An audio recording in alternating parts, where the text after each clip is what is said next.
Hey there, kiddos, and welcome back to the channel. I'm Uncle Frank, hoping that you are having a great day. And in today's video, I'm going to be sitting back in my kind of squeaky chair, relaxing and having a little conversation with all of you guys about gaming and chance and opportunity. Yeah, opportunity. Because opportunity comes when you least expect it. And I thoroughly believe that you should take chances when you can. You see, last week was very busy for me. I had a lot of running around to do, a lot of busy work here in the garage and elsewhere. And that remained the same into last weekend. Saturday was also a very busy day for me. A lot of work to do, a lot of running around, but there was a window of time Saturday where I had nothing going on. So me and a buddy of mine, we went out to this store about an hour's drive away that he'd been wanting to show me for quite some time. And we go out there, and it's a nice looking place, clean. It's got like 20 people inside playing various games, some Pokemon players, some Magic players, some Warhammer 40K players. I think the newest edition. But also there was a table of 3 guys sitting down, and looks like they were playing HeroClix. And of course, I was kind of interested in checking that out, just because HeroClix have been basically dead. All the Clicks games, Mage Knight, HeroClix, etc., have been basically dead in my area for a long time. I have not played with any HeroClix minis for quite a while. And for those of you who don't know, HeroClix is a miniatures battle game, kind of like a discount Warhammer, except instead of the 40K universe, it's things like DC and Marvel and other hero stuff. I think there's some Dungeons and Dragons ones. You form little units and you battle against your opponent. And the minis are pre-painted. So there's that too. So it's easier on your wallet a bit, and the minis, while they don't look great, they are pre-painted, so you don't have to paint them yourself. Good stuff. So I went over, watched them play for a bit, and then asked them, hey, do you guys have any spare guys to play with? Any spare units to let me try out? And they did. So I sat down with these guys and was very confused because it's been forever since I last touched HeroClix. So I was going through the cards trying to figure out what half of the words meant, and I realized I don't remember how to play this game. So they were very nice guys. They gave me the rundown of the basics, reminded me of how to even play the clicks-based games, and I played for about 45 minutes, and that was very fun. I was quite satisfied with that experience. And then, of course, I got home, and after everything was said and done, and all my other work was done, I ended up going to that weird corner of the garage over there, the really dark one, where all the stuff that I never look at is all piled up, and I dug out this X-Men Days of Future Past Sentinel adventure pack that I think I've played with once, back when I first got it. Fun miniature. It is a Sentinel, which is one of the weirder villains of X-Men, in my opinion. Just because it's a big robot. I mean, not really interesting. And then, of course, I also grabbed this Watchmen set. Not to play with, but just to kind of remind myself of the fun that I've had with the game for a bit. I might end up putting them on display somewhere along the wall here. Because, yeah, it is a fun game. It was just not something I've thought about in a long time, because opportunity has not knocked for me to think about it, No one's been playing it around here, at the very least, for quite some time. And that's what I want to talk about in this video, is take chances when you can. Take the opportunities that come your way when you have the chance to.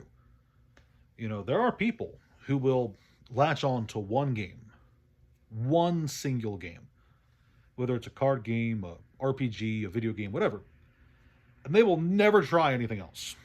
They will become convinced that this one thing is it for them. They won't try any variations, any other kinds of games, or they'll have a very small, limited pool of games, and that's all they'll get out there and enjoy, and they'll never know whether or not something out there is better for them. Something out there might bring them more happiness, more joy, might be more exciting to try out. And I think that's a shame, and I firmly hope that you, my audience, go out there and try new things as you can. You see, I've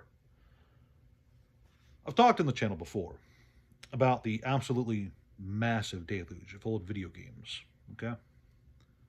For every new video game that comes out this year in 2026, there are 100 games that are cheaper, maybe more fun, and perhaps more fulfilling and rewarding and more full as a game that have been out for decades.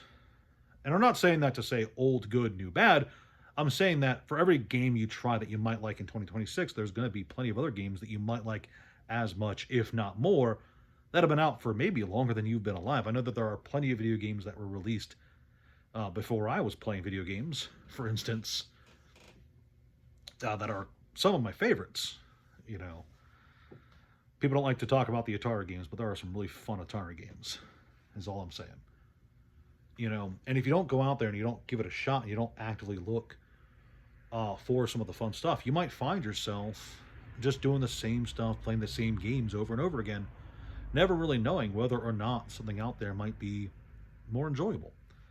You know, I've talked on the channel before about Mega Man, the Mega Man card game, one of my favorite games ever, easily the top three, not three. And the only reason I'm even aware of that game is because, like a decade ago, a buddy of mine asked me if I wanted to try it. And maybe I had heard about it before then, but roughly a decade ago, a buddy of mine asked me if I wanted to play it with him. And I said yes, because I was a fan of the Mega Man video games.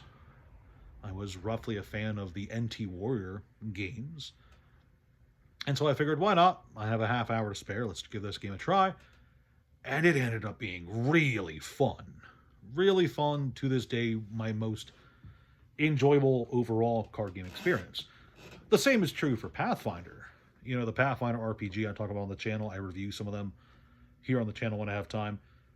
And I'm a big advocate of it. I like Pathfinder 1E. I love Pathfinder 1E. But you know, when I was first introduced to Pathfinder 1E, I did not want to give it an earnest try. I had just stopped playing Dungeons and Dragons because of 4th edition. Spoiler alert, I did not like 4th edition. And so I had stopped playing D&D for a bit at my one local area. And then one day, while I'm sitting there, 2 guys come in. 2 guys I had never seen before. And I'm playing Yu-Gi-Oh! And they just ask around the store, does anybody want to play Pathfinder with them? And I was like, what the hell is Pathfinder? And they give their little sales pitch. They're like, oh, it's like Dungeons and Dragons 3rd edition. And my ears perk up a bit, like, oh, it's like 3rd edition? Is it 4th edition? Whatever. I had no idea that there were other RPGs at the time, and they gave me the whole sales pitch and stuff, and I sat down after a bit, and I played with them, and I ended up really liking it. Not a whole lot at first. It took me a while to, like, really get to enjoying it, but sooner or later, it did not take long for Pathfinder to become the RPG that I love the most. And the same probably could have happened with any other number of games. You know, back in, I think it was 2009 or 2010, when I first played Shantae for the Game Boy Color, which was, insofar as I was aware at the time, a really silly side-scrolling Arabian Nights game. That's all I knew about it, right? That's the basic rundown I was given by a friend. He had a copy. He lent it to me to play. I tried it out, and it was really fun. I had not... Keep in mind, at this point, my gaming experience was mostly Pokemon, Zelda, Castlevania, and Metal Gear Solid. Those were the games I had been playing around this time that this game was introduced to me. And man, that was a really fun game. And I ended up falling in love with that game quite a lot. To the point where I had to get my own copy, which was not cheap, I found out. And that's just the thing, you know, these opportunities are going to come to you randomly throughout your life. And sometimes you'll enjoy what comes your way, and sometimes you won't. But you won't know whether or not you like something if you don't give it an earnest try. You know, I know a good buddy of mine, I've known him for many years, but he absolutely refuses to play Magic the Gathering. Not because he thinks it's a bad game. Not because he doesn't like the mechanics or the rules or anything like that. No, it's because he likes Yu-Gi-Oh! And he's not willing to try any card game that's not Yu-Gi-Oh! And more power to him. But if he's not even willing to try Magic out, then I'm not going to waste my time trying to get into playing Mega Man or Flesh and Blood or Force of Will or anything like that. Because some people will never have the opportunity to know whether or not there's something out there that's really for them. The Mega Man card game is really for me. I love that thing quite a lot. The Pathfinder RPG game is really for me. I like that a lot. The Shantae video game is very much for me. I like that a lot.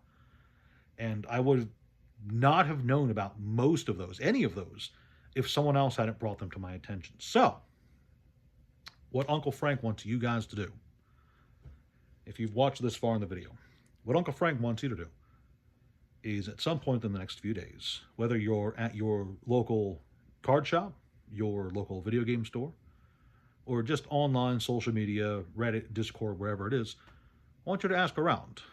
Are there any video games that you guys think I should try for X, Y, or Z system? Are there any RPGs you think I should try? Are there any card games you guys think I should try? And when you get some suggestions, do your best to give an earnest try to as many suggestions as you can. You know, someone lists, if you're finding out about 5 different card games you've never heard about before, give all 5 a try. Maybe don't go out there and buy a bazillion cards for it. Don't go buy 6 boxes, but, you know, go see if anybody at your card store has a spare deck they'd like to use to teach you how to play. You know, if there's a video game that someone tells you about, ask them, hey, you know, is it on sale on Steam?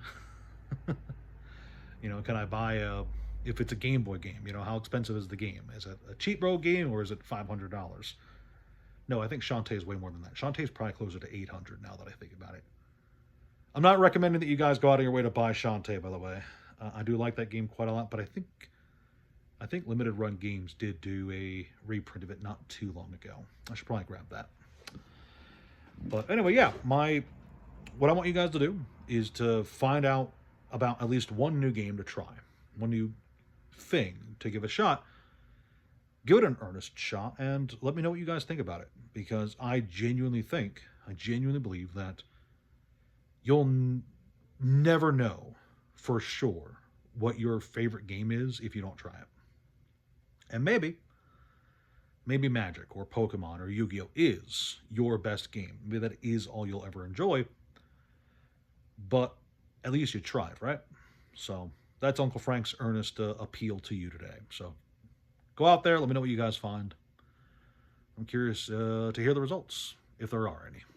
So that's all I got for you kiddos today. Like, share, subscribe, all that jazz. Leave a comment down below when you have found a game to try. And of course, let me know. Are there any video games, RPGs, or TCGs you guys want me to try and talk about on the channel?